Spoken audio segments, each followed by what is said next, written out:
नमस्कार। आज के इस वीडियो में हम लोग अभ्यारिष्ट के फायदे जानेंगे। अभ्यारिष्ट किस तरह की मेडिसिन है, अभ्यारिष्ट के सेवन से हम लोग अपने कौन कौन सी बीमारियों को धीरे धीरे पूरी तरह से खत्म कर सकते हैं, और अभ्यारिष्ट किसे लेना चाहिए किसे नहीं लेना चाहिए, और अभ्यारिष्ट का सेवन विधि क्या होना चाहिए, इसके बारे में पूरी विस्तार से जानकारी देंगे आप लोगों को। तो चलिए वीडियो को शुरू करते हैं और देखते हैं कि अभ्यारिष्ट के सेवन से हम लोग अपने कौन कौन से बीमारियों को पूरी तरह से खत्म कर सकते हैं। तो अगर फायदे की बात करें ना, तो अभ्यारिष्ट के सेवन से हम लोग अपने कब्ज वाले समस्या को पूरी तरह से खत्म कर सकते हैं।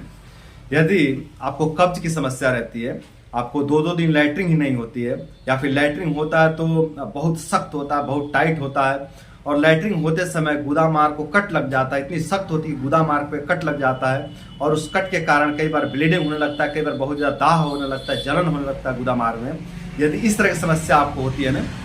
तो आप अभ्यारिष्ट का सेवन कीजिए। इससे जो आपको कब्जियत की समस्या हो रही है, जो कॉन्स्टिपेशन की समस्या हो रही है, इस समस्या से आपको पूरी तरह से मुक्ति मिल जाएगा इस अभ्यारिष्ट के सेवन से। अभ्यारिष्ट में रसायन गुण भी पाया जाता है, तो इसके सेवन से यदि आप कॉन्स्टिपेशन को तोड़ते हैं, कब्ज को तोड़ते हैं ना, तो शरीर पर कोई दुष्प्रभाव देखने को नहीं मिलता है।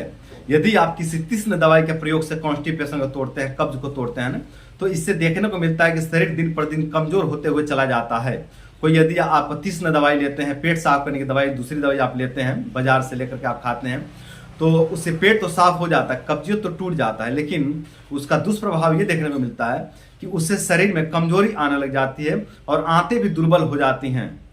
लेकिन ये जो अभ्यारिष्ट है, ये आंतों को बल देता है, शरीर को भी टॉनिक देता है और कब्जियत को भी तोड़ देता है। जिन लोगों की नाभि हमेशा ऊपर की तरफ बनी रहती है, ऊपर की तरफ चढ़ी रहती है, ऊपर ही स्पंदन करते रहती है, 1 इंच 1.5 इंच ऊपर दिखाई पड़ती है, और नाभि टलने के कारण जिनको कॉन्स्टिपेशन की समस्या होती है, जिनको अपचन की समस्या होती है, जिनको मंदाग्नि की समस्या होती है, या फिर जिनको बहुत ज़्यादा कमजोरी आ रहा है नाभि बिगड़ने के कारण, वो लोग यदि अभ्यारिष्ट का सेवन करते हैं तो इस अभ्यारिष्ट के प्रयोग से उनकी जो बिगड़ी हुई नाभि है, जो ऊपर चढ़ी हुई नाभि है, वो धीरे धीरे अपने जगह पर आ जाती है, नीचे आ जाती है। और इस नाभि के बिगड़ने के कारण शरीर में जो भी लक्षण प्रकट हो रहे थे, जो भी समस्याएं प्रकट हो रहे थे, ये सभी लक्षण, ये सभी समस्याएं धीरे धीरे पूरी तरह से खत्म हो जाते हैं इस अभ्यारिष्ट के सेवन से। जिन लोगों के पेट में नल्ले पड़ गए हैं, मतलब जिन लोगों का पेट पूरी तरह से अकड़ गया है, वे लोग यदि अभ्यारिष्ट का सेवन करते हैं ना, तो जो उनके पेट में नल्ले पड़ गए हैं, जो पेट अकड़ गया है, वो पेट का अकड़न, वो पेट के नल्ले धीरे धीरे पूरी तरह से टूट जाते हैं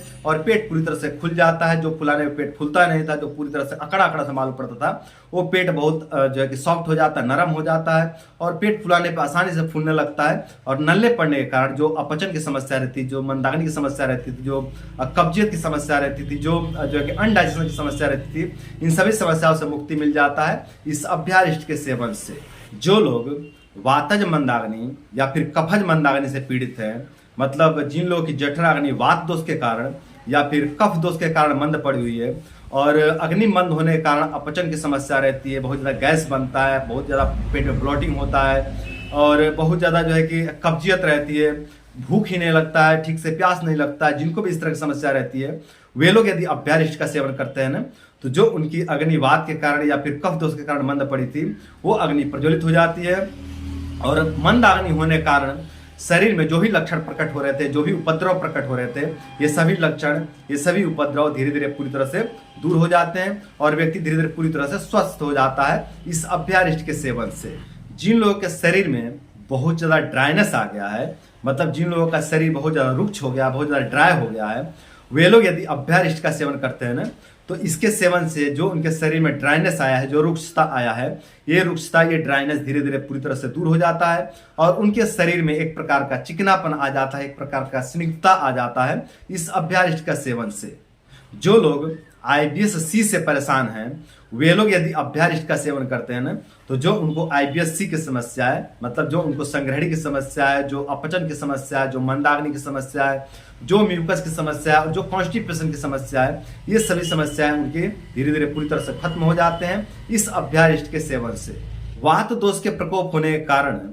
जिन लोगों का शरीर दिन प्रतिदिन क्षय होते जा रहा है, वे लोग यदि अभ्यारिष्ट का सेवन करते हैं ना, तो जो उनके शरीर में वात दोष का प्रकोप हुआ है, ये वात प्रकोप भी शांत हो जाता है, और वात प्रकोप के कारण जो शरीर का क्षय हो रहा था, जो दिन प्रतिदिन शरीर नष्ट होते जा रहा था, ये क्षय रुक जाता है, ये नष्ट होना रुक जाता है और शरीर का पुनः पालन पोषण होने लग जाता है इस अभ्यारिष्ट के सेवन से। ये अभ्यारिष्ट शोथ रोग में भी बहुत अच्छा लाभकारी औषधि है। शोथ का मतलब होता है सूजन। तो यदि आपके पेट में सूजन रहता है, आपके आंत में सूजन रहता है, या फिर आपके लीवर में सूजन रहता है, या फिर आपके स्प्लीन में सूजन रहता है, या फिर आपके शरीर के किसी भी अंग में सूजन की समस्या बनी रहती है, तो आप अभ्यारिष्ट का सेवन कीजिए। इससे जो आपके पेट में सूजन बना रहता है, या फिर जो आपके आंतों में सूजन बना रहता है, या फिर जो आपके लीवर में स्प्लीन में सूजन बना रहता है, या फिर आपके शरीर के किसी भी अंग में सूजन बना रहता है ना, ये सूजन आपका धीरे धीरे पूरी तरह से खत्म हो जाएगा इस अभ्यारिष्ट का सेवन से। अर्श रोग में भी अभ्यारिष्ट बहुत अच्छा लाभकारी औषधि है। अर्श का मतलब होता है पाइल्स या बवासीर। तो जिन लोगों को पाइल्स की समस्या है, बवासीर की समस्या है, विशेष करके वातज बवासीर है, मतलब सूखा पाइल्स की समस्या, सूखा बवासीर की समस्या है, वे लोग यदि अभ्यारिष्ट का सेवन करते हैं ना, तो जो उनको सूखा पाइल्स की समस्या हो गई, जो सूखा बवासीर की समस्या हो गई है, जो मत्स्य की समस्या हो गई है, ये समस्या उनके धीरे धीरे पूरी तरह से खत्म हो जाते हैं इस अभ्यारिष्ट के सेवन से। अभ्यारिष्ट का तासीर थोड़ा सा उष्ण होता है, मतलब थोड़ा सा ये गर्म होती है। तो इसमें थोड़ी सी गर्मी होने के कारण ये वात तथा कफ रोग में बहुत अच्छा लाभकारी है। वात दोष के कारण या फिर कफ दोष के कारण जितने भी रोग दोष उपद्रव उत्पन्न होते हैं शरीर में, उन सभी रोग दोष उपद्रव में ये अभ्यारिष्ट बहुत अच्छा लाभकारी औषधि है। तो वात दोष के कारण या फिर कफ दोष के कारण आपके शरीर में जो भी रोग दोष उत्पन्न होते हैं, उन सभी रोगों में अभ्यारिष्ट का प्रयोग करके आप लाभ प्राप्त कर सकते हैं। तो ये थे अभ्यारिष्ट के कुछ फायदे। अभ्यारिष्ट के और भी बहुत से फायदे हैं, लेकिन आज की वीडियो में बस इतना ही। और अब बात करते हैं कि इसका सेवन विधि क्या होना चाहिए। तो अलग अलग रोग दोष में अलग अलग बल वालों के लिए अलग अलग मात्रा में तथा अलग अलग औषधियों के साथ में अभ्यारिष्ट का सेवन कराया जाता है। लेकिन हम अगर एक सामान्य सेवन विधि की बात करें ना, तो 20 ml अभ्यारिष्ट में 20 ml पानी मिला करके भोजन के 30 मिनट के बाद इसका सेवन करना चाहिए। और दिन में 2 बार इसका सेवन आप कर सकते हैं, सुबह शाम भोजन के 30 मिनट के बाद। 20 ml अभ्यारिष्ट लें, 20 ml उसमें पानी मिला लीजिए और खाना खाने के 30 मिनट के बाद इसका सेवन कीजिए। और दिन में आप 2 बार इसका सेवन कर सकते हैं। तो ये है इसका सामान्य सेवन विधि। तो अब बात करते हैं कि अभ्यारिष्ट को लेने में किन किन बातों का ध्यान रखना है। तो 5 वर्ष से कम उम्र के बच्चे, गर्भवती स्त्री, पित्तज रोगी, वृद्ध रोगी और अति क्षीण रोगी को अभ्यारिष्ट के सेवन कराने से पहले अपने नजदीकी चिकित्सक से, नजदीकी वैद्य से एक बार परामर्श ले लें, एक बार उनसे सलाह ले लें। उसके बाद इन लोगों को अभ्यारिष्ट का सेवन कराएं। बाकी लगभग सभी लोग इसका सेवन कर सकते हैं और इसका सेवन करके लाभ उठा सकते हैं, अपने रोग दोष समस्याओं को धीरे धीरे पूरी तरह से खत्म कर सकते हैं इस अभ्यारिष्ट के सेवन से।